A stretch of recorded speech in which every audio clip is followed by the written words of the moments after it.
दोस्तों स्टडी 91 के online platform में आप सभी का बहुत बहुत स्वागत है। दोस्तों आज आप सभी के समक्ष केमिस्ट्री में अपने अगले लेक्चर को लेकर हाजिर हूं। आज हमारा केमिस्ट्री विषय का छठा लेक्चर है। ओवरऑल अगर देखा जाए तो आज हमारा जो है 511 नंबर का लेक्चर है। आज की क्लास अगर आप देखते हैं तो 15,330 सवाल दोस्तों आपके तैयार हो जाएंगे। प्लस आज हमारा ये केमिस्ट्री का छठा लेक्चर है, तो बहुत ही स्पेशल ये हमारी क्लास है। आज हम तत्वों के आवर्ती वर्गीकरण से संबंधित दोस्तों बहुत सारे सवाल पढ़ने वाले हैं। आपके स्क्रीन पर कई सारे सवाल दिए होंगे, आप इन सवालों का जवाब यदि चाहते हैं तो एक बार क्लास को देखिए, बहुत अच्छी आपकी तैयारी हो पाएगी। ठीक है, चलिए स्टार्ट करते हैं क्लास को। ध्यान दीजिएगा, ये जो मैं क्लास अभी दे रहा हूं ये निश्चित रूप से क्लास आपको पसंद आएगी। और मैं यह भी कहना चाहूंगा कि ये हमारा सिर्फ डेमो है। कभी मजा चाहिए, कभी पूरी पिक्चर देखनी हो ना, तो आप एक बार पेड कोर्स जरूर ज्वाइन कीजिएगा। स्टडी 91 ने जो पेड कोर्स लॉन्च किया है उसे दोस्तों एक बार आप पढ़कर देखिए, इतनी गजब तैयारी हो जाएगी ना, आपका दिल खुश हो जाएगा पढ़ करके। ठीक है, एक मौका दोस्तों कम से कम आप दीजिए, सिर्फ यही आपसे निवेदन है। ठीक है, चलिए सवालों को पढ़ते हैं। पहला ही सवाल अपने आप में इतना डिफिकल्ट है कि मुझे नहीं लगता कि कोई बच्चा इसका जवाब दे पाएगा। सवाल दे रहा है कि किसी आवर्त में, आवर्त मतलब जो पीरियोडिक टेबल होता है। ठीक है, आवर्त कहने का यहां तात्पर्य क्या है दोस्तों? आवर्त कहने का तात्पर्य यहां से आवर्त सारणी से है। किससे है दोस्तों? आवर्त सारणी से है, जिसे आप क्या कहते हैं? जिसे आप पीरियोडिक टेबल कहते हैं। क्या कहते हैं? जिसे आप पीरियोडिक टेबल कहते हैं। ये उसी पीरियोडिक टेबल की बात कर रहा है। ठीक है, कह रहा है किसी आवर्त सारणी में बाएं से दाएं जाने पर तत्वों के कौन से गुण बढ़ते हैं। ठीक है, क्या दे दिया दोस्तों? कौन से गुण बढ़ते हैं, सिर्फ उस गुण का नाम बताना है। कौन सा गुण बढ़ता है तो याद रखेगा ऑक्सीकारक के गुण। ठीक है, कौन सा गुण बढ़ता है? कभी भी ये सवाल अगर आपसे परीक्षा में आए तो क्या बताएंगे? कौन सा गुण बढ़ता है? ऑक्सीकारक के गुण। ठीक है, ओहो ये खुल गया। ठीक है, ऑक्सीकारक के जो गुण होते हैं दोस्तों, ये क्या करते हैं दोस्तों? ये बढ़ते हैं। ये पॉइंट दोस्तों आपके लिए सबसे इंपॉर्टेंट है, इसको याद रखेंगे। ठीक है, अच्छा ये तो गुण बढ़ने का हो गया। सही मायने में दोस्तों क्या क्या बढ़ता है? सही मायने में क्या क्या बढ़ता है? जैसे इलेक्ट्रॉन ग्रहण करने की प्रवृत्ति बढ़ती है। ध्यान दीजिएगा, क्या क्या बढ़ता है दोस्तों? जैसे लिखिएगा इलेक्ट्रॉन ग्रहण करने की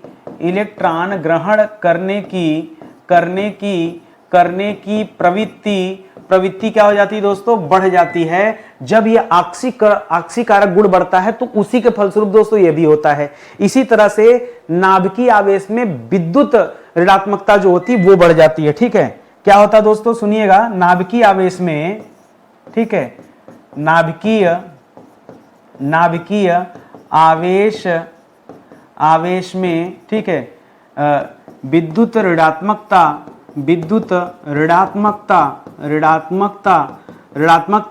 ये ऋणात्मकता भी दोस्तों क्या होती है? ये विद्युत ऋणात्मकता भी बढ़ जाती है। नाभिकीय विद्युत ऋणात्मकता बढ़ती है। ठीक है, आवेश में काट दीजिएगा। ठीक है, नाभिकीय विद्युत ऋणात्मकता ऐसे खाली लिख लीजिए, खाली इतना ही चीज लिख लीजिए तो भी आपका काम जो है चल जाएगा।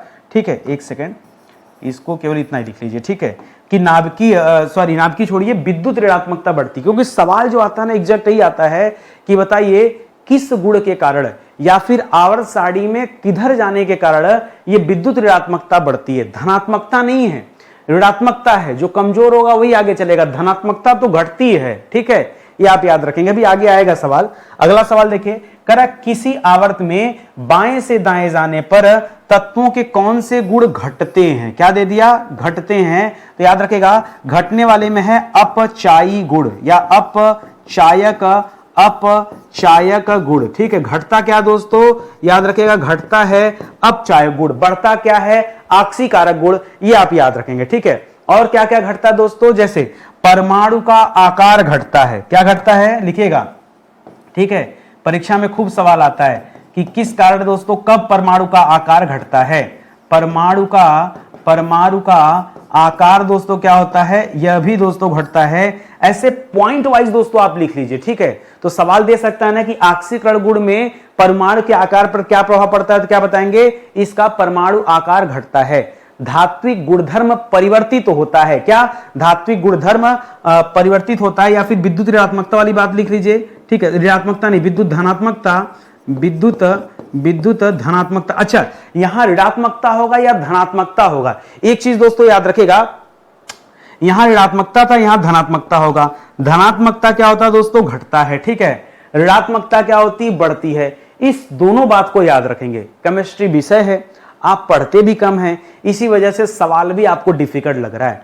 कोई भी चीज कठिन लगे तो उसको छोड़कर न भागिए, उसको तब तक पढ़ने का प्रयास कीजिए जब तक आपके दिमाग में सारी बातें बैठ ना जाए, ठीक है। आसान बहुत है। अब देखिए अगला सवाल और आसान हो जाएगा।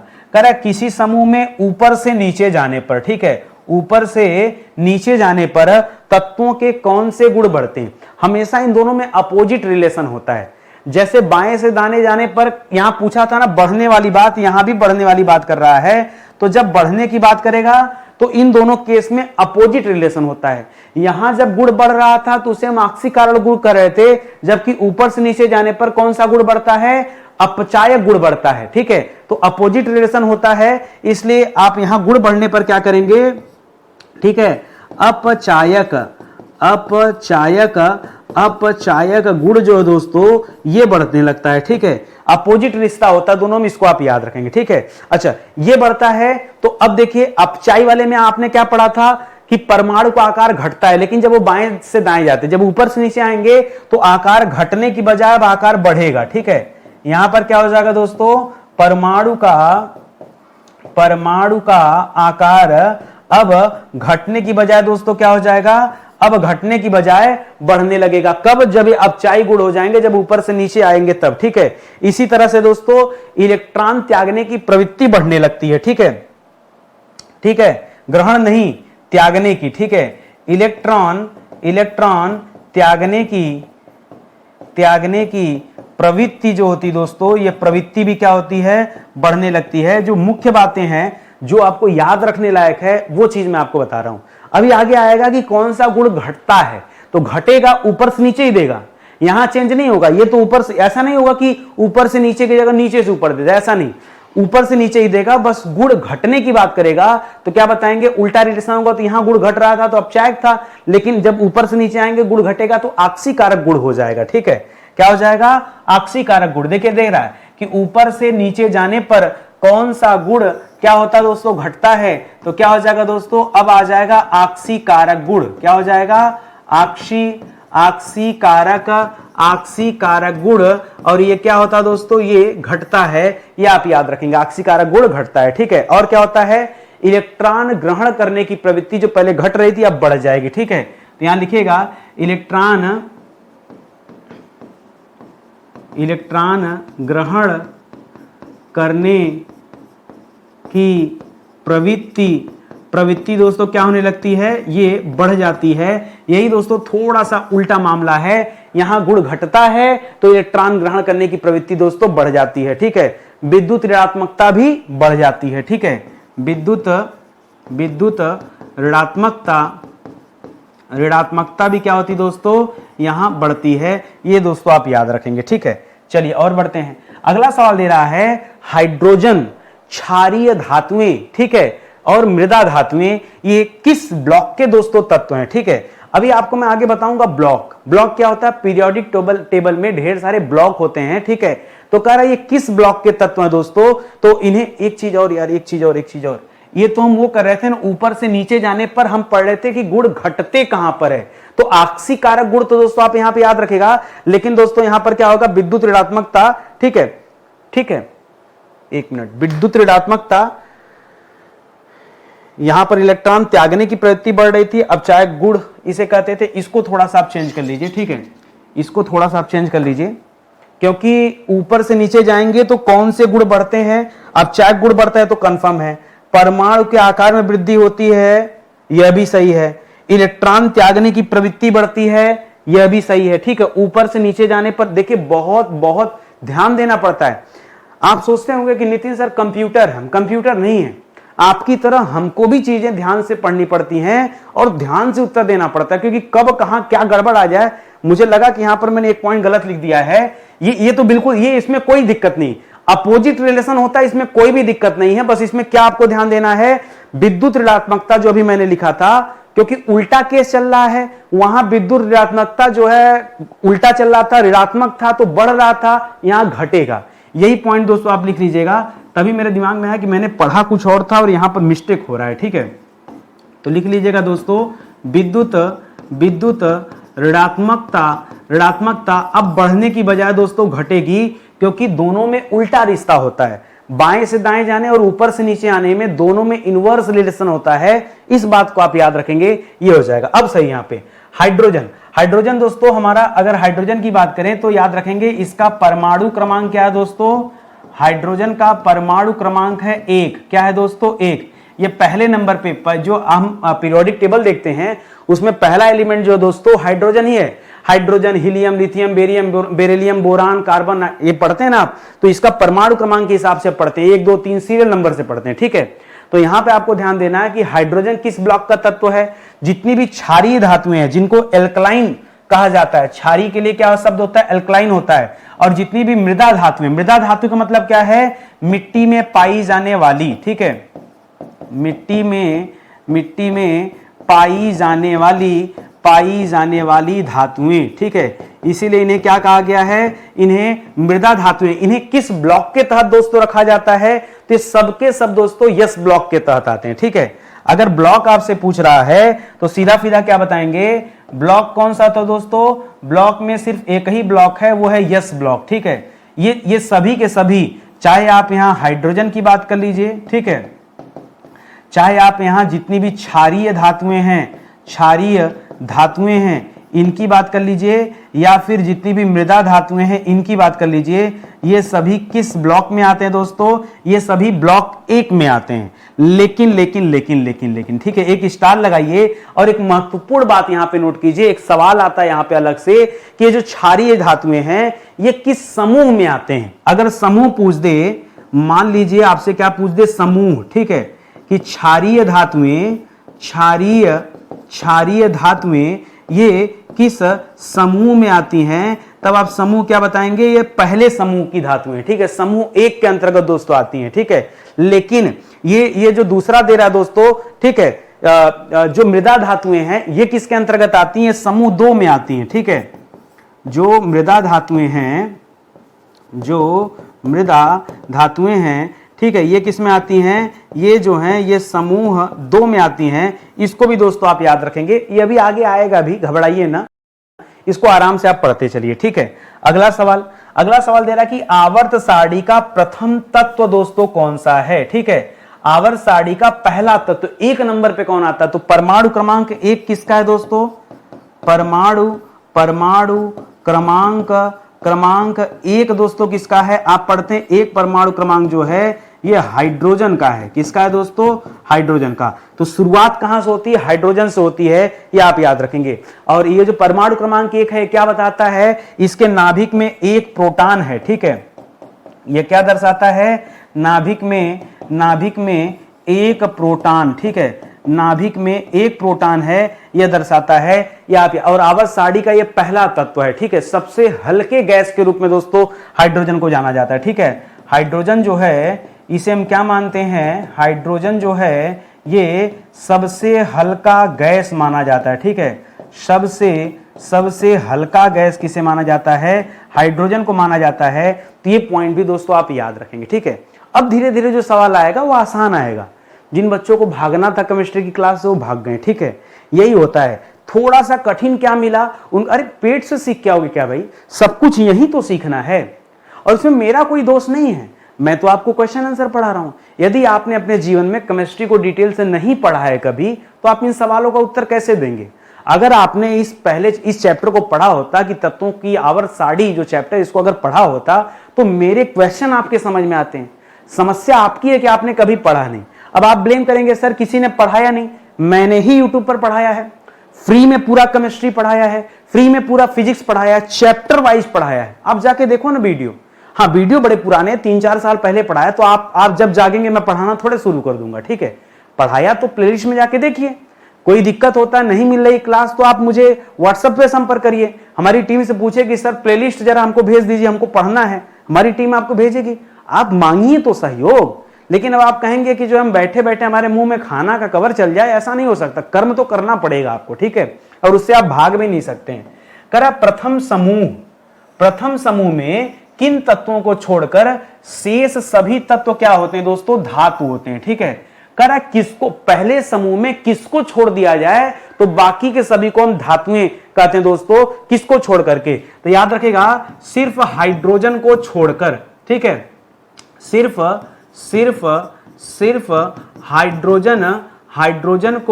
हाइड्रोजन को छोड़कर, ठीक है, हाइड्रोजन को यदि छोड़ दिया जाए तो बाकी जितने भी होते हैं सब धातु होते हैं। क्यों सर, हाइड्रोजन धातु नहीं होता है? नहीं, हाइड्रोजन तो गैस है ना। अभी आपने क्या पढ़ा कि हाइड्रोजन एक प्रकार का गैस है, और यदि इसकी कैरेक्टर देखा जाए तो आपको पता चलेगा यह अधातु के श्रेणी में आता है, यह धातु की श्रेणी में नहीं आता है। हाइड्रोजन जो है यह अधातु की श्रेणी में आता है। और ये बड़ी बात लिख रहा है कि समूह एक में ये आता तो है, समूह एक में हाइड्रोजन आता तो है, लेकिन वो धातु नहीं है, वो अधातु है।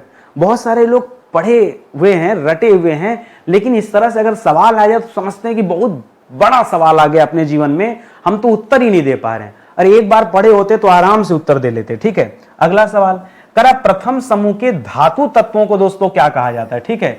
अभी आपने पढ़ा कि प्रथम समूह में जो अधातु है उसका नाम क्या है, तो आपने अधातु का नाम पढ़ा कि उस अधातु का नाम है हाइड्रोजन, उस अधातु का नाम है हाइड्रोजन। और हाइड्रोजन का परमाणु क्रमांक क्या है दोस्तों, तो यह पीरियोडिक टेबल का सबसे पहला एलिमेंट है, सबसे पहला तत्व है दोस्तों, यह आपने पढ़ा था। खैर उसको रखिए साइड में। करा धातु प्रथम समूह के धातु तत्वों को दोस्तों क्या कहा जाता है, तो इसी को तो क्षार धातु कहा जाता है। इसी को जो आपने पीछे पढ़ा कि समूह एक में क्षार धातुएं आती हैं, जिसको हम एल्कलाइन भी बोलते हैं, ठीक है।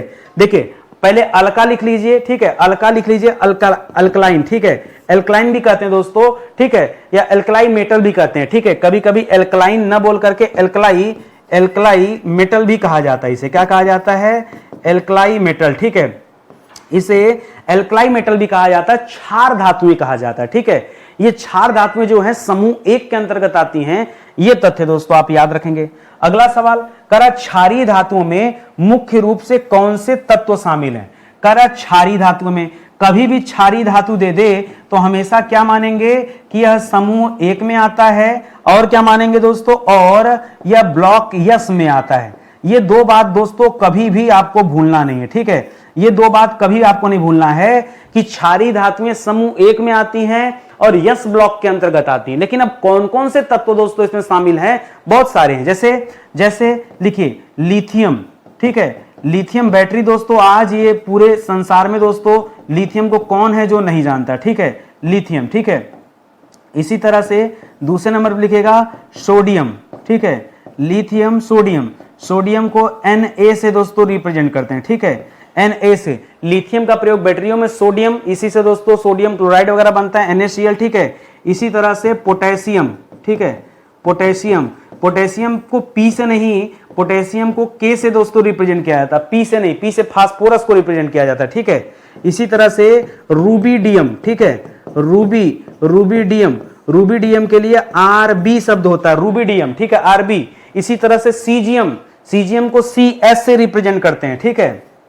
इसी तरह से सीजियम को Cs से रिप्रेजेंट करते हैं, ठीक है। और आखिरी में लिख लीजिएगा, आखिरी में एक शब्द लिखिए फ्रीज, और फ्रीज से बना दीजिएगा, सॉरी फ्रीज नहीं, फ्रांसियम, ठीक है। फ्रांसियम को Fr से रिप्रेजेंट किया जाता है, यही ना होगा जी, Fr। तो ये सारे जो क्षारीय धातुएं हैं ये S ब्लॉक में तो आते ही आते हैं, साथ ही साथ दोस्तों ये समूह एक के तत्व हैं। अब आप सोच रहे होंगे सर पीरियोडिक टेबल से अगर दिखा देते तो बड़ा अच्छा हो जाता, तो मैंने एक पीरियोडिक टेबल भी दोस्तों यहां लगा दिया है ताकि आप आसानी से समझ लो, ठीक है। देखो यहां पे दोस्तों ये आपका हाइड्रोजन हो गया, ये जो, अच्छा एक चीज और याद रखिएगा, बहुत ध्यान से मेरी बात सुनिएगा। ये जो आप पढ़ रहे हैं दोस्तों, ये 18 समूह होते हैं, 18 ग्रुप होते हैं। ये जो इस तरह से आप देख रहे हैं ग्रुप बने हुए हैं, ठीक है, जो इस तरह से बने हुए हैं, पीरियड बने हुए हैं, 7 आवर्त होते हैं, 7 पीरियड होते हैं, 1 2 3 4 5 6 7। ये 2 अन्य कर दीजिए, अलग कर देते हैं, यहां से ब्रेक है पीरियड टेबल, ठीक है। तो ये 7 होते हैं, इस तरह गिनेंगे तो 18 होते हैं। देखो 1 2 3 4 5 6 7 8 9 10 11 12 13 14 15 16 17 18, ठीक है। इस तरह से 18 होते हैं। तो 7 और 18 होते, पहले इसको समझिए।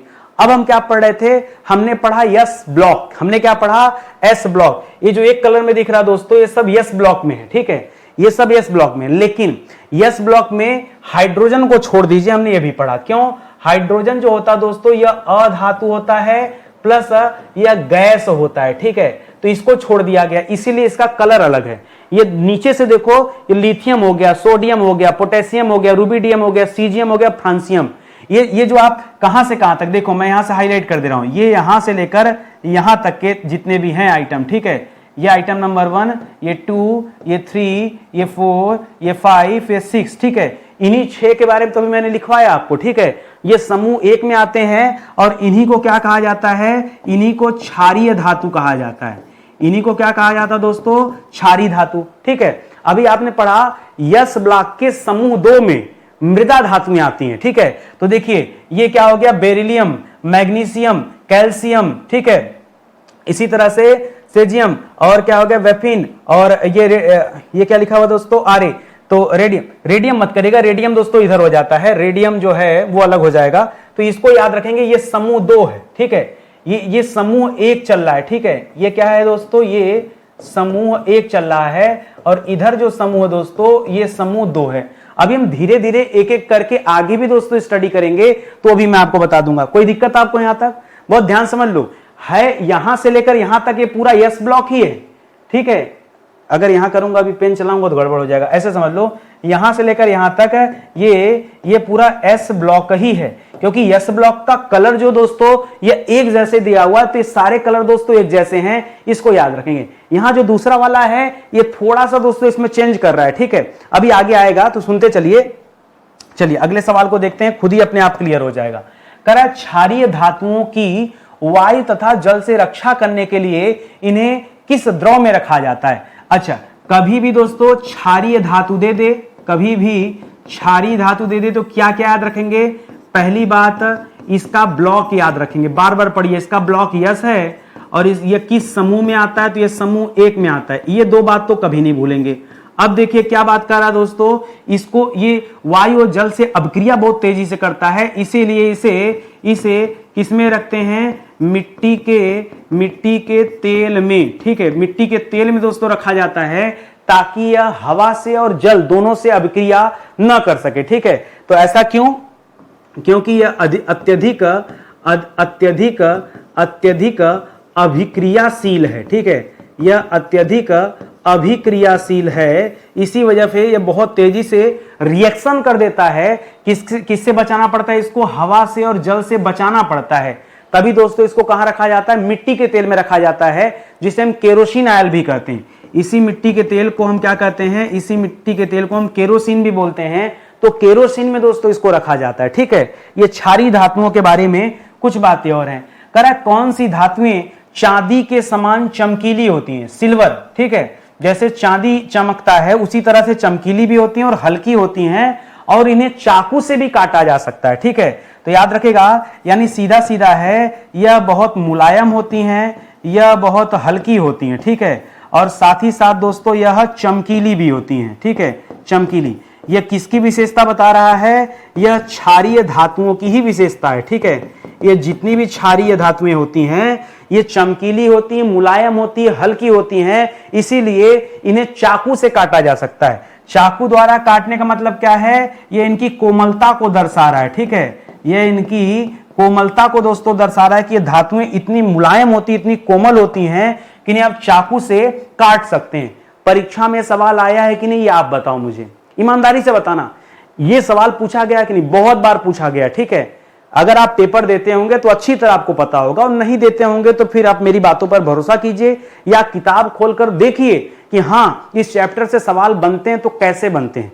अगला सवाल कह रहा क्षारीय धातुओं में सबसे कठोर धातु कौन सा है, ठीक है। ये सवाल जैसे ही आता है ना, लोग क्या करते हैं, लोग हीरा कहते हैं, ठीक है। लेकिन हीरा दोस्तों आपका गलत जवाब हो जाएगा।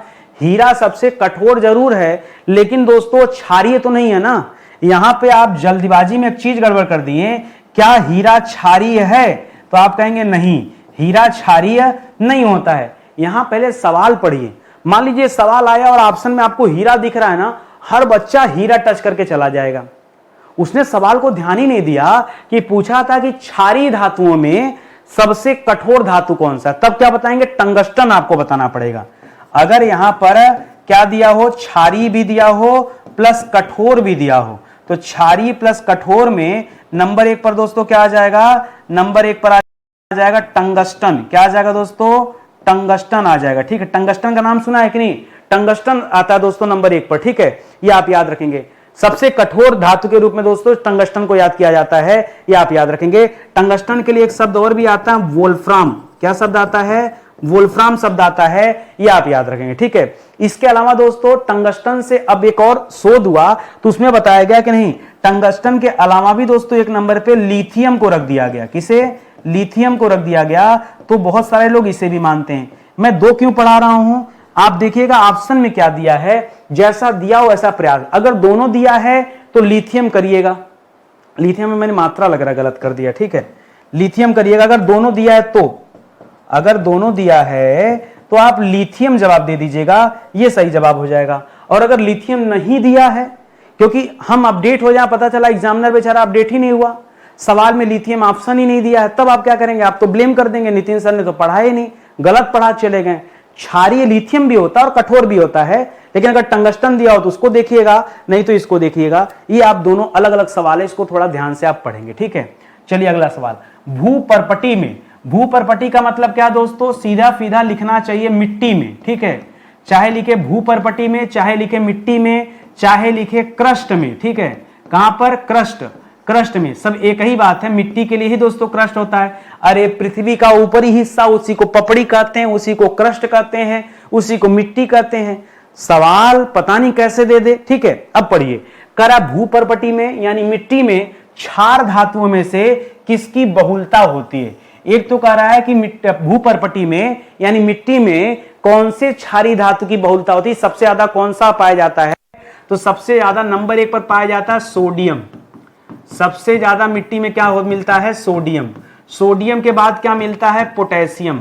मैं 2 क्यों बता रहा हूं, मान लीजिए परीक्षा में सोडियम का ऑप्शन ही नहीं दिया, केवल पोटेशियम का दे दिया। ठीक है, तब ये बताएगा। अब तीसरे नंबर पे होता है लिथियम। तीसरे नंबर पे क्या होता है दोस्तों, तीसरे नंबर पे होता है लिथियम। लिथियम को Li से रिप्रेजेंट करते हैं, लिथियम। ठीक है, ये आप याद रखेंगे। ठीक है, तो इसको भी याद रखेंगे। अच्छा, यहां पे लिथियम ही दिया था ना, मैं थोड़ा डाउट में आ रहा था, नहीं लिथियम नहीं यहाँ पे। ठीक है, वो तो अलग से हो जाएगा। चलिए, तो ये 3 चीजें दोस्तों आप जरूर याद रखेंगे। अगला सवाल करा, यस ब्लॉक का कौन सा तत्व एक अच्छा ऑक्सीकरण है, एक अच्छा ऑक्सीकरण है जिसका उपयोग हम अंतरिक्ष यान में करते हैं या फिर हम पनडुब्बी में करते हैं। करा एक तो यस ब्लॉक का है, दूसरा वो ऑक्सीकरण है, और तीसरा दोस्तों कह रहा है कि उसका उपयोग हम अंतरिक्ष यान या पनडुब्बी में करते हैं। तो याद रखेगा, उसे हम पोटेशियम का ही रूप मानते हैं, सॉरी पोटेशियम सुपर ऑक्साइड उसे बोलते हैं। क्या बोलते हैं, उसी का एक रूप है पोटेशियम।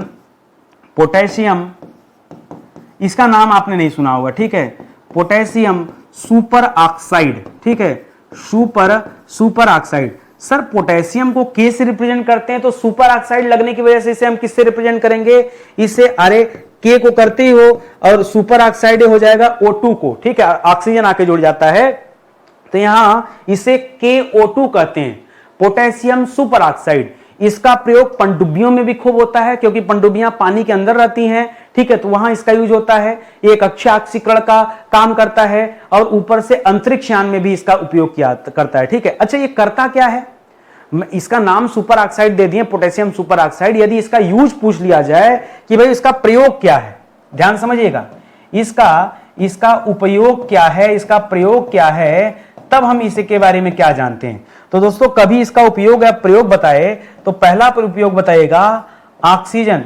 O2 पैदा करता है। ठीक है, यह O2 पैदा करता है, और दूसरा लिखेगा CO2 कार्बन डाइऑक्साइड हटाता है। ठीक है, ये तो बड़ा अच्छा है सर। अरे हमको ऑक्सीजन ही चाहिए, हम पनडुब्बी में बैठे हैं, तो पनडुब्बी तो पानी के अंदर ही है, अगर ऑक्सीजन खत्म हो जाएगा तो लोग दम घुट जाएगा लोगों का, वो मर जाएंगे लोग। ठीक है, और यदि अंतरिक्ष यान में है, वो बेचारा पृथ्वी पे है ही नहीं, वो पृथ्वी के बाहर है, ठीक है, वहां भी ऑक्सीजन की जरूरत पड़ती है। तो अब उसमें बहुत सारे लोग हैं, सांस ले रहे हैं, कार्बन डाइऑक्साइड लगातार छोड़े जा रहे हैं, तो कार्बन डाइऑक्साइड की मात्रा तो बढ़ जाएगी ना। उसको हटाने का काम पोटेशियम सुपर ऑक्साइड करता है।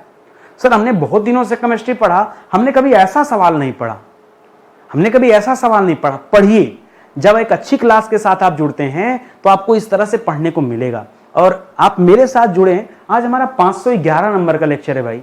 आप कभी पीछे जाके पढ़िएगा, अब तक 7 विषय मैं आपको पढ़ा चुका हूं। आइए मुद्दे की बात करते हैं, बाकी चीजें बाद में। करा हाइड्रोजन के किस समस्थानिक को जलाने से भारी जल बनता है? ठीक है, भारी जल को क्या कहते हैं? D2O बोलते हैं, ड्यूटेरियम डाइऑक्साइड बोलते हैं। करा हाइड्रोजन के कई समस्थानिक है, 3 समस्थानिक हैं, तो ड्यूटेरियम को जलाने पे दोस्तों D2O प्राप्त होता है। ठीक है, ड्यूटेरियम, ठीक है, ड्यूटेरियम को जलाने पर क्या मिलता है? D2O। D2O को हम क्या कहते हैं? इसी को हम भारी जल कहते हैं। ये दोस्तों प्राप्त होता है, ये आप याद रखेंगे। और अगला सवाल यहीं पे दोस्तों लिख लीजिए, अगला सवाल लिख लीजिए, इंपॉर्टेंट है। हाइड्रोजन के समस्थानिक, मैंने आपको हाइड्रोजन के समस्थानिक में कुल 3 समस्थानिक के बारे में आपको बताया था, और याद भी आपको होना चाहिए।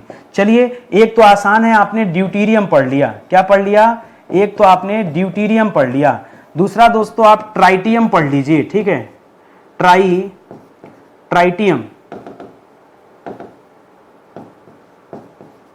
तो एक तो दोस्तों आपने ड्यूटेरियम पढ़ लिया, एक दोस्तों ट्राइटियम पढ़ लिया, और एक दोस्तों प्रोटियम पढ़ लीजिए,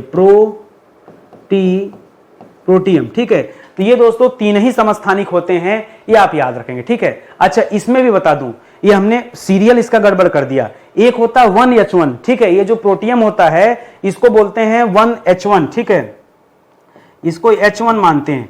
उसी तरह से जो ड्यूटेरियम है दोस्तों, इसको H2 मानते हैं, 2 नहीं, यहां ऊपर करना पड़ेगा, H2, और इसको दोस्तों H3 मानते हैं। ठीक है, H3। तो इस तरह से दोस्तों आप ये बात आप याद रखेंगे। ठीक है, तो पहले प्रोटियम होता है, बाद में ड्यूटेरियम होता है, उसके बाद ट्राइटियम होता है, ये इसका एक सीक्वेंस होता है, तो इसको भी आप ध्यान में रखेंगे। पता चला मैं पढ़ा के निकल गया और ये बात बताना भूल गया, कल को आप ही ब्लेम करेंगे। ठीक है, चलिए, अभी तक दोस्तों मैंने आपको कुल 6 विषय पढ़ा दिया, जिसमें एंशिएंट हिस्ट्री मैंने पढ़ा दिया, जिसमें मध्यकालीन भारत के इतिहास मैंने आपको पढ़ा दिया, ठीक है, जिसमें आधुनिक भारत का इतिहास पढ़ा दिया। ये इतिहास के सारे सवाल हमारे समाप्त हो चुके हैं। इसी तरह से भारतीय संविधान मैंने पढ़ा दिया, ये हमारा 4था विषय हो गया। विश्व का भूगोल पढ़ा दिया, ये हमारा 5वां विषय हो गया। भारत का भूगोल पढ़ा दिया, ये हमारा 6वां विषय हो गया। और भौतिक विज्ञान पढ़ा दिया, ये हमारा 7वां विषय हो गया। अब तक 7 विषय पढ़ चुके हैं, 500 सवाल पढ़ चुके हैं, और 500 क्लास पढ़ चुके हैं, और 15,000 सवाल पढ़ चुके हैं। ये जो सीरीज में चला रहा हूं, ये सभी सरकारी परीक्षाओं के लिए बहुत महत्वपूर्ण है। बच्चे पूछते हैं सर किस एग्जाम के लिए है? अरे हम सिलेबस कवर कर रहे हैं, हम एक एक विषय को पढ़ते जा रहे हैं, सारे वनडे एग्जाम, और यहां तक कि जो बड़े एग्जाम भी होते हैं वहां से भी यहां सवाल बहुत सारे फंसते रहते हैं। आप पढ़िए चैप्टर वाइज, बहुत सारे सवाल दोस्तों यहां पर आपके मिलेंगे जो आपके परीक्षा में खूब पूछे जाते हैं। अगला सवाल लेके करा 1931 में किसने भारी जल यानी ड्यूटेरियम डाइऑक्साइड की खोज की थी, और उनको 1935 में रसायन विज्ञान का नोबेल पुरस्कार भी दोस्तों दिया गया था। इनका नाम था हेराल्ड सी यूरे। क्या नाम था दोस्तों? इनका नाम था हेराल्ड सी यूरे। आप शॉर्टकट में दोस्तों हेराल्ड यूरे भी याद रख सकते हैं। ठीक है, इनको आगे चल के रसायन विज्ञान का नोबेल पुरस्कार भी दिया गया। ठीक है, इनको आगे चल के नोबेल पुरस्कार भी दोस्तों प्राप्त हुआ, ये आप याद रखेंगे। ठीक है, आगे बढ़िए। करा न्यूक्लियर रिएक्टरों में मंदक के रूप में दोस्तों किस जल का प्रयोग किया जाता है? मंदक के रूप में जल का प्रयोग। ठीक है, याद रखेंगे, अगर जल के संदर्भ में बात करेंगे तो जल के रूप में हम भारी जल का ही तो प्रयोग करते हैं। भारी जल मतलब D2O का। ठीक है, भारी जल का मतलब हम D2O का प्रयोग करते हैं, या कहीं कहीं पे दोस्तों शुद्ध जल भी लिखा हुआ मिल सकता है। ठीक है, हम भारी जल का भी यूज कर सकते हैं और शुद्ध जल का भी यूज कर सकते हैं। यदि अन्य पूछे कि अन्य किसका इस्तेमाल किया जा सकता है, जो जितने भी न्यूक्लियर रिएक्टर होते हैं उसमें मंदक के रूप में। ठीक है, न्यूक्लियर रिएक्टर करते क्या दोस्तों? बिजली वगैरह पैदा करते हैं। भाई न्यूक्लियर रिएक्टर सीधा सीधा बता रहा है कि आप परमाणु विस्फोट कर रहे हैं। अगर परमाणु विस्फोट अनियंत्रित हो गया तब तो खतरा पैदा कर देगा, उसको नियंत्रण में रखेंगे तभी बिजली बना पाएंगे। तो नियंत्रण में रखने के लिए इसका प्रयोग करना पड़ता है, ठीक है, मंदक का। तो अन्य के रूप में हम ग्रेफाइट का यूज करते हैं, ठीक है। तो ये भी याद रखेंगे, ग्रेफाइट वाला सवाल भी दोस्तों ये खूब पूछा जाता है। बाकी D2O तो आप पढ़ते ही चले आ रहे हैं बहुत दिनों से, तो ये आपको समझ में ही आया होगा, ठीक है। कर बहुत कम मात्रा में वर्षा के जल और वायुमंडल में पाए जाने वाला कौन सा यौगिक, ठीक है, ओजोन से अभिक्रिया करके ऑक्सीजन बनाता है? वह कौन सा यौगिक है जो ओजोन दोस्तों, ओजोन को O3 बोलते हैं, ठीक है। O3 जैसे ऑक्सीजन के लिए O2 होता है, उसी तरह ओजोन के लिए O3 होता है, ठीक है। और ये ओजोन दोस्तों, ओजोन परत कहां पाई जाती है? तो याद रखेंगे समताप मंडल में, ठीक है। समताप मंडल के पास दोस्तों ये ओजोन परत पाई जाती है, ठीक है, जो पराबैंगनी किरणों से हमारी रक्षा करती है। सूर्य से आने वाली पराबैंगनी किरणों को रोकने का काम दोस्तों ये ओजोन परत करती है। करेक्ट, कौन सा यौगिक है जो ओजोन से अभिक्रिया करके ऑक्सीजन बनाता है दोस्तों? तो याद रखेगा उस यौगिक का नाम है हाइड्रोजन पराक्साइड। क्या नाम है? उस यौगिक का नाम है हाइड्रोजन पराक्साइड। क्या नाम है? पराक्साइड नाम है, ठीक है। हाइड्रोजन पराक्साइड का सूत्र क्या होता है? H2O2। क्या होता है दोस्तों? इसका सूत्र होता है H2O2, ठीक है, H2O2। और ऑक्सीजन जो बनता है दोस्तों तो O2 से बनता है, ठीक है। तो H2O निकल जाता है, यहां से बच जाता है दोस्तों O2 केवल, ठीक है। तो यहां पर दोस्तों एक O बन जाता है, बाकी ऑक्सीजन पहले से है। तो ये आप याद रखेंगे, फिलहाल ये आप याद रखेंगे, बहुत कम मात्रा में वर्षा के जल और वायुमंडल में पाए जाने वाला यौगिक है जो O3 से, क्योंकि यहाँ ऑक्सीजन के 3 अणु थे, यहाँ ऑक्सीजन के 2 अणु हैं, 3 2 मिलकर के 5 अणु हो जाते हैं। 5 में से पराक्साइड अलग हो जाएगा तो केवल ऑक्सीजन बचता है, 2 अणु बचते हैं, ठीक है। तो खैर ये सब अभिक्रिया बाद में आपको करा दिया जाएगा, अभी तो आप केवल इतनी बातें याद रखें, ठीक है। कर बहुत कम मात्रा में वर्षा के जल और वायुमंडल में पाए जाने वाला कौन सा यौगिक त्वचा पर फफोले डाल देता है? अगर वो बरसात का पानी हमारे शरीर के ऊपर गिरा तो फफोले डाल देता है। ये किसका काम है दोस्तों? यह काम है सल्फर डाइऑक्साइड का। किसका काम है? क्या याद रखेंगे? सल्फर डाइऑक्साइड, ठीक है, सल्फर डाइऑक्साइड का काम है। इसको बोलते हैं SO2, ठीक है। क्या बोलते हैं? SO2 कहते हैं, सल्फर डाइऑक्साइड। ये और ज्यादा खतरनाक है, इसलिए कहा जाता है कि पहली बरसात में न भीगिए।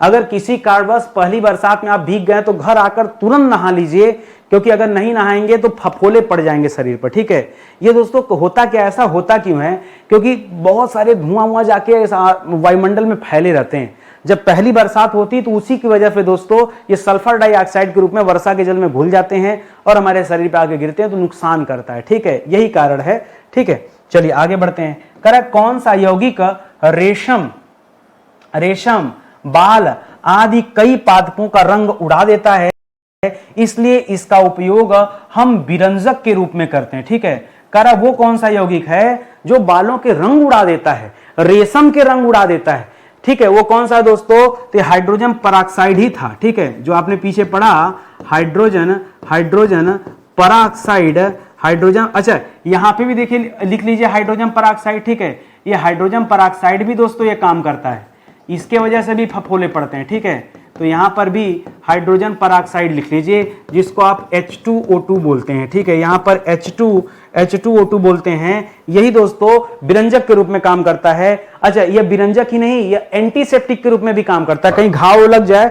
वहां पे कीटाणुओं को मारना है तो एंटीसेप्टिक के रूप में भी दोस्तों ये काम करता है, ठीक है। सेप्टिक के रूप में, ठीक है, एंटीसेप्टिक के रूप में भी दोस्तों यह H2O2 काम करता है, ये याद रखेंगे। करेक्ट, कौन सा यौगिक कीटाणुनाशक होता है? वही बात आ गई, एंटीसेप्टिक है तभी इसे कीटाणुनाशक कहा जाता है, तभी तो इसे एंटीसेप्टिक बोला गया, ठीक है। क्या बोला गया? एंटीसेप्टिक कहा गया, ठीक है, कीटाणुनाशक की वजह से। इसलिए इसका उपयोग घाव, कान, नाक, दांत आदि साफ करने के लिए किया जाता है। तो मैं सीधे H2O2 लिख देता हूं, आप इसे समझ जाइएगा कि यह हाइड्रोजन पराक्साइड है, ठीक है। यह क्या है? यह हाइड्रोजन पराक्साइड है। ये दोस्तों आप ध्यान दे दीजिएगा, ठीक है, यह आपके लिए जरूरी है। एंटीसेप्टिक के रूप में भी दोस्तों इसका यूज किया जाता है। आगे बढ़िए। करेक्ट, कौन सा यौगिक रॉकेटों में प्रणोदक के रूप में दोस्तों यूज करते हैं जिसे प्रोपेलेंट कहते हैं, ठीक है। तो रॉकेट में प्रोद्योगिक के रूप में दोस्तों किसका यूज किया जाता है, इसी H2O2 का, हाइड्रोजन पेरोक्साइड का यूज करते हैं, ठीक है। क्या बात करते हैं सर, हमने तो कभी इसके बारे में नहीं सुना था, तो आज सुन लीजिए, ठीक है। हाइड्रोजन पेरोक्साइड का इस्तेमाल, ठीक है, हाइड्रोजन पेरोक्साइड का इस्तेमाल, हाइड्रोजन पेरोक्साइड का इस्तेमाल दोस्तों यहां पर किया जाता है, ये आप याद रखेंगे। करेक्ट, कई पदार्थों को सड़ने गलने से बचाने के लिए, ठीक है, बचाने के लिए, सीधे सीधे कहिए संरक्षित रखने के लिए, ठीक है, पदार्थों को संरक्षित करने के लिए दोस्तों किसका यूज करते हैं, कभी कभी तो पदार्थों को संरक्षित रखने के लिए भी H2O2 का इस्तेमाल कर लिया जाता है। हम तो सर फ्रीज में रख के पदार्थों को संरक्षित करते हैं, उसको छोड़िए, जैसे कोई कंपनी है वो पैकेजिंग करती है ना, तो वो पदार्थों को संरक्षित करने के लिए इस H2O2 का इस्तेमाल करती है, ये आप याद रखेंगे। आपने आज तक H2O2 नहीं पढ़ा, लेकिन H2O2 हमारे लिए बहुत इंपॉर्टेंट है, हाइड्रोजन पेरोक्साइड आपको भूलना नहीं है, ठीक है। देखिए कितने सारे सवाल यहां से बन रहे हैं। करा फोटोग्राफी में निगेटिव, पहले, अब तो दोस्तों जमाना खत्म हो गया, पहले दोस्तों रील लगता था कैमरा में, फोटो आता, अब तो डिजिटल कैमरा आ गया, तो इसका जमाना खत्म हो गया। फिर भी सवाल आज भी बनते हैं, फोटोग्राफी में निगेटिव बनाने में तथा पॉजिटिव के अस्थायीकरण के लिए किस यौगिक का प्रयोग किया जाता है। तो निगेटिव बनाने में दोस्तों आप किसका यूज करते थे, आप करते हैं सोडियम थायोसल्फेट का यूज। किसका यूज करते हैं, यूज किया जाता था सोडियम थायोसल्फेट, इसी के लिए हाइपो शब्द आता है, ठीक है, थायोसल्फेट, ठीक है, सल्फेट, इसको दो बार आगे पीछे करेंगे तो सही हो जाएगा, ठीक है। सोडियम थायोसल्फेट का यूज करते हैं निगेटिव बनाने के लिए फोटो के, ये आप याद रखेंगे। इसी को हाइपो भी बोलते हैं, सोडियम हाइपो, इसी को क्या कहते हैं, इसी को सोडियम हाइपो भी दोस्तों कहा जाता है, ये आप याद रखेंगे। अच्छा सवाल है। अगले सवाल पर आइए, करा सोडियम थायोसल्फेट को आमतौर पर क्या कहा जाता है, वही सवाल दे दिया, इसको सोडियम हाइपो बोलते हैं। क्या बोलते हैं, सोडियम हाइपो, ठीक है, सोडियम हाइपो दोस्तों इसे कहा जाता है, ये आप याद रखेंगे। अगला सवाल, करा सफेद रंग का कौन सा चूर्ण पानी से क्रिया करके उष्मा उत्पन्न करता है। सफेद रंग का चूर्ण है, पानी से क्रिया करके उष्मा पैदा कर देता है, तो प्लास्टर ऑफ पेरिस है, पीओपी जिसे आप बोलते हैं। क्या बोलते हैं, पीओपी, घरों वगैरह में डिजाइन वगैरह किया जाता है, ठीक है, इसे हम कहते हैं प्लास्टर ऑफ पेरिस। क्या कहते हैं, इसे प्लास्टर ऑफ पेरिस कहते हैं। इस्तेमाल क्या है दोस्तों, तो याद रखेगा, आजकल मूर्तियां बनाने में इसका यूज कर रहा है, ठीक है, मूर्तियां बनाने में, ठीक है, घर की सीलिंग पर, ठीक है, घर की जो सीलिंग होती है, सीलिंग पर जो डिजाइन वगैरह दिया जाता है, वो दोस्तों इसी से दिया जाता है, ठीक है। और याद रखेगा, हड्डी टूटने पर जो प्लास्टर लगता है दोस्तों, उस प्लास्टर में भी दोस्तों इसका यूज किया जाता है। हाथ पैर कभी टूट जाए, डॉक्टर प्लास्टर लगाते हैं, क्या होता है, पीओपी तो होता है, प्लास्टर ऑफ पेरिस इसे कहते हैं। इसका रासायनिक फार्मूला जानने के लिए आप उत्सुक हुए पड़े हैं, क्या रासायनिक फार्मूला है सर इसका रासायनिक सूत्र, ठीक है, तो लिखिएगा, इसका रासायनिक सूत्र होता है CaSO4, इतना लिखिएगा, और इसके बाद लिखिएगा 1/2 H2O, 1/2 H2O लिखिएगा, और इसी की जगह 1/2 की जगह अगर 2 कर दिया, 2H2O, तो जिप्सम हो जाता है। ये दोस्तों जो है ये पीओपी है, प्लास्टर ऑफ पेरिस है। पीओपी को हाफ H2O लिखते हैं, पीओपी को इसे कैल्शियम सल्फेट हाइड्रेट बोलते हैं। क्या बोलते हैं इसे, Ca हो जाता है कैल्शियम, Ca क्या हो जाता है कैल्शियम, SO4 क्या हो जाता है सल्फेट, ठीक है, कैल्शियम सल्फेट, और यह हाफ H2O जो होता है उसे पढ़ते हैं हाइड्रेट, ठीक है, कैल्शियम सल्फेट हाइड्रेट, ठीक है। थोड़ा सा लंबा चौड़ा नाम हो गया है, ये पीओपी का ही दूसरा नाम है।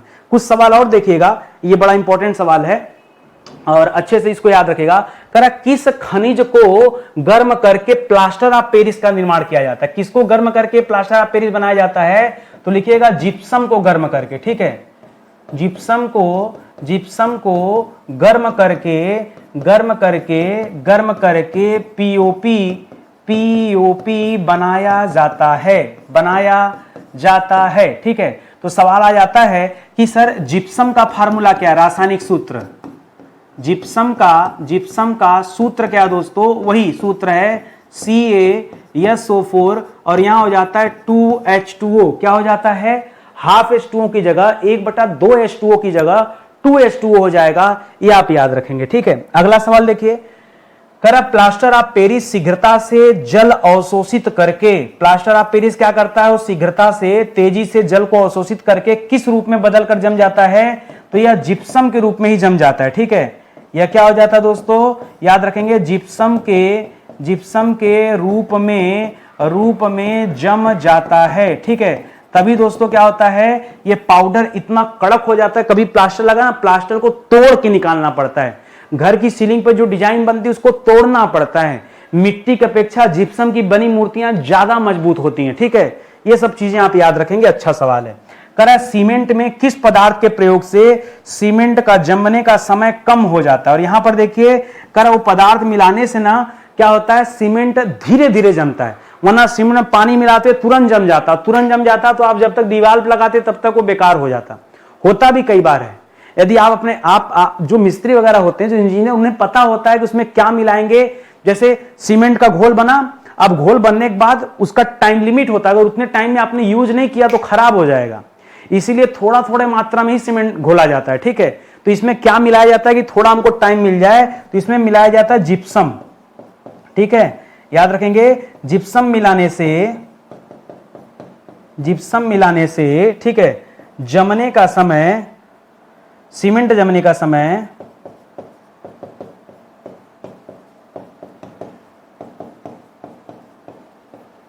घट जाता है। ठीक है, थोड़ा सा काम करने को मौका आपको ज्यादा मिल जाएगा अगर इसी सीमेंट में क्या मिला दिया जाए, जिप्सम मिला दिया जाए तो। ठीक है, तो ये सारी बातें आप याद रखेंगे। आज मौका ही नहीं मिला कि हम क्षारीय धातुओं को छोड़कर हम मृदा धातुओं पे चर्चा कर सकें, अगली क्लास में कर लेंगे मृदा धातुओं पे चर्चा। ठीक है, तो इसी के साथ आज का सेशन समाप्त होता है। कभी कभी आपको ऐसा लग सकता है कि कठिन क्वेश्चन आ रहे हैं, लेकिन कठिन का मतलब ये नहीं कि क्लास छोड़कर भाग जाएं, कठिन का मतलब है कि उसको और पढ़ें। एक बार पढ़ने की बजाय उसको हम 2 बार पढ़ेंगे, 3 बार पढ़ेंगे, 4 बार पढ़ेंगे, ताकि अभी तक नहीं आ रहा था तो कम से कम आज तो आ जाए। तो आप इस तरह से जब आप पढ़ेंगे तब आपकी जो है अच्छी तैयारी हो पाएगी। और 511 नंबर का लेक्चर आज हमारा कंप्लीट होता है, बहुत अच्छी तैयारी चल रही है। इसी तरह के सवाल काश की कोई शुरू में पढ़ा दिया होता तो आज हमारा भी सिलेक्शन हो गया होता। ठीक है, यही आप सोच रहे हैं, मुझे सिलेक्शन नहीं चाहिए। ठीक है, कई बार बच्चे कहते हैं सर आप भी सिलेक्शन ले लीजिए, चलिए कभी इच्छा होगा तो ले लेंगे, लेकिन अभी नहीं, क्योंकि पैशन होता है ना, हर इंसान संतुष्ट कहाँ होता है, उसकी आत्मसंतुष्टि उसे कहाँ मिली। तो मेरी आत्मसंतुष्टि मुझे पढ़ाने के लिए कहती है, मैं ये नहीं कर पाऊंगा तो कुछ नहीं कर पाऊंगा जीवन में। ठीक है, ये डोज है मेरा, से इंसान को जीने के लिए खाना पड़ता है, वैसे मुझे जीने के लिए पढ़ाना पड़ेगा, बिना पढ़ाए मैं रह नहीं सकता। ठीक है, थोड़ा बहुत रह लूंगा 1-2 दिन, उससे ज्यादा नहीं रह पाऊंगा। ये अंदर का जो भावना है ना, निकलनी चाहिए बाहर। ठीक है, ये हमारा नया एप्लीकेशन स्टडी 91 ऑफिशियल, इसे आप प्ले स्टोर से डाउनलोड कर लीजिए, सारी क्लास इसी पे चल रही है। और एक बार दोस्तों आप मेरे जीएस के बैच को ज्वाइन करके देखिए, ये संपूर्ण इतिहास का हमने बैच लॉन्च किया, एक बार पढ़ के देखिए, ऐसा इतिहास आपने जीवन में नहीं पढ़ा होगा, गजब का इतिहास है, तबीयत खुश हो जाएगा आपका पढ़ करके। ठीक है, एक मौका दीजिए, हमारा हेल्पलाइन नंबर है, कहीं कोई भी समस्या है, कोई प्लेलिस्ट आपको नहीं मिल रही है, पढ़ना है, समझना है, अरे जरूरी नहीं भैया कि आप पैसा दीजिए, बिना पैसा दिए भी आप इंक्वायरी कर सकते हैं। ठीक है, कोई भी जानकारी चाहिए तो इस नंबर पे व्हाट्सएप पे आप संपर्क कर लीजिए, कॉल करके बात कर लीजिए, हमारी टीम आपसे संपर्क कर लेगी और आपकी समस्या का समाधान भी कर देगी। ठीक है, मिलते हैं अगले लेक्चर में, तब तक के लिए बहुत बहुत धन्यवाद आप सभी का। जय हिंद, जय Bharat, thank you so much.